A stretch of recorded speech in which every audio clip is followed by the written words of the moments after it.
Ռուսաստանի Դաշնության նախագահի եթերախոսազրույցից հետո երկկողմ հաղորդագրություններում չնշվեց շնորհավորանքի մասին որևէ բան, շնորհավորել է ձեզ Ռուսաստանի Դաշնության նախագահը Ոչ, չի շնորհավորել։ Ինչ է կարծում, ինչու չի շնորհավորել։ Չի ուզել, չի շնորհավորել։ Ձեզ համար կարևոր է, պարոն Փաշինյան, կարևոր է ձեզ համար ինչ շնորհավորել։ Գիտեք ինչ,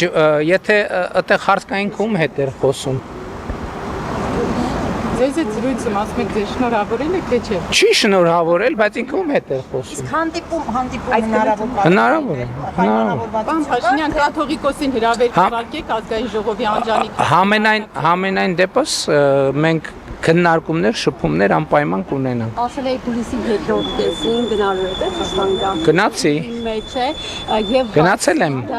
Հələ նույնիսկ ոչ թե երկրորդ, այլ առաջին կեսին։ Պուտինի հետ հանդիպումը նկատում եք։ Այս պահին մենք խոսել ենք, որ կհանդիպենք առաջիկայում, բայց դեռ կոնկրետացված չէ։ Նկատությունների այլ Դե ես չեմ կարող Ռուսաստանի բոլոր քաղաքները նախագահի հետ հանդիպումը եւ արդյոք այս հեռախոսազրույցի ժամանակ ռուսական կողմը ձեզ վերջնաժամկետ տվել է հանրաքվե անցկացման վերաբերյալ եւ Ռուսաստանի Դաշնության արտաքին հետախուզական ծառայության ղեկավարությունը հայտարարություն է տարածել, նշելով, որ եվրոպական երկրների ղեկավարները տեղեկացրել են ԵՄ ղեկավարությանը, որ պատրաստ չեն եվրոպական երկրների շուկաները բացել հայկական ապրանքների առջև։ Սա ինչպես է մեկնաբանում։ Նախ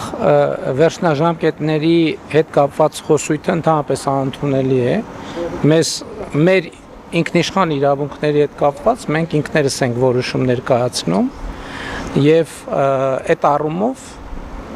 ես արդեն ասացի, մենք պետք է որոշենք, երբ մենք հանրաքվե անենք, երբ չանենք։ Եվ ես ասացի, ինչ պայմաններում այդ հանրաքվեն կարող է տեղի ունենալ։